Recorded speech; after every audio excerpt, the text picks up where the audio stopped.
On July 1st, 2024, Captain Ibrahim Traoré's transitional government will conclude.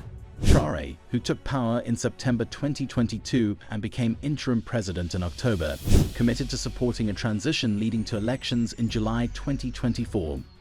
This signifies the imminent end of the military rule in Burkina Faso, which has lasted over a year.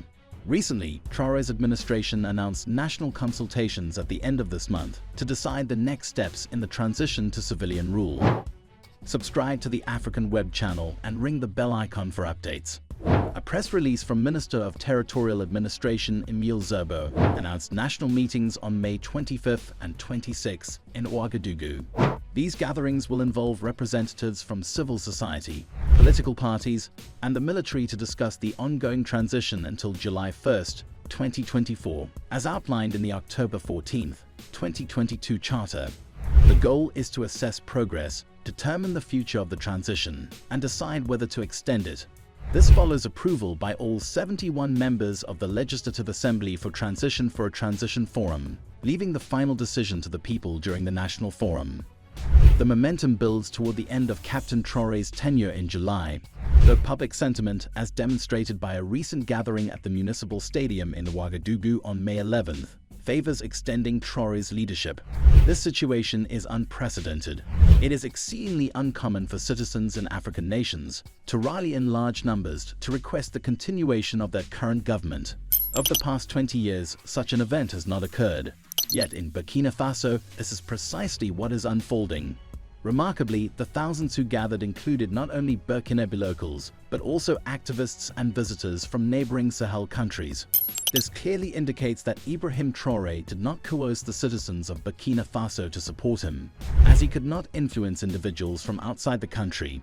These supporters, both local and international, are backing Traoré due to his evident dedication and commitment to Burkina Faso. Despite the significant turnout in support of Traoré, Western media has largely ignored the event. Why is this the case?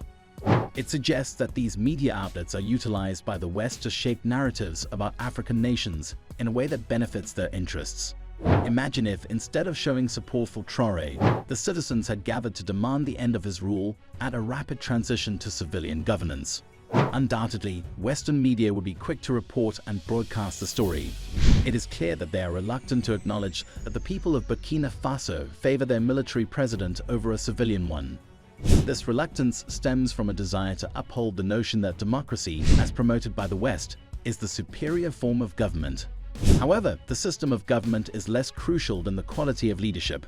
Whether under democracy, monarchy, or communism, what truly matters to Africans, who have endured hardships under democratic regimes for decades, is having a strong, patriotic leader who prioritizes their well-being. Since assuming power, President Traoré has demonstrated these qualities. Therefore, it is not surprising that people would advocate for the extension of his leadership.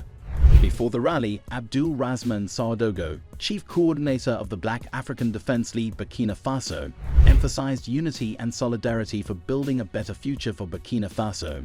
He urged vigilance against destructive forces and warned that any attempts to disturb the rally would be treated as attacks on Captain Ibrahim Traoré, his government, and the people, and would be punished severely.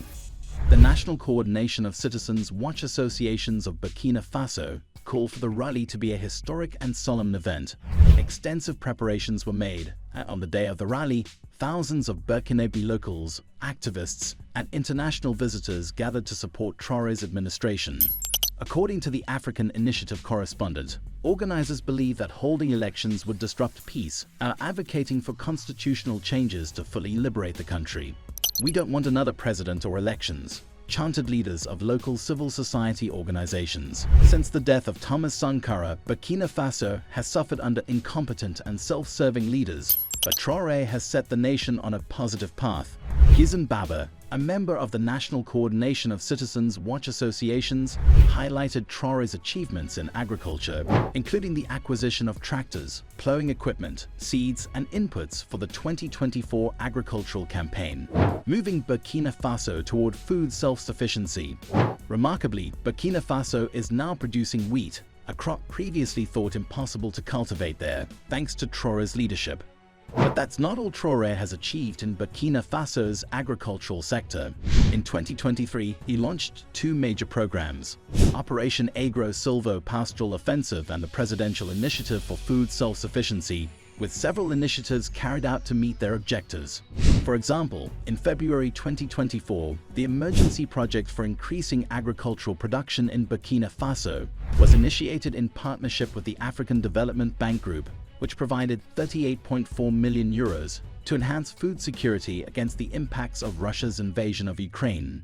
In March, instead of purchasing luxury cars like other leaders might, Traore allocated 78 billion CFA francs for agricultural equipment, including tractors, seeds, and fertilizers.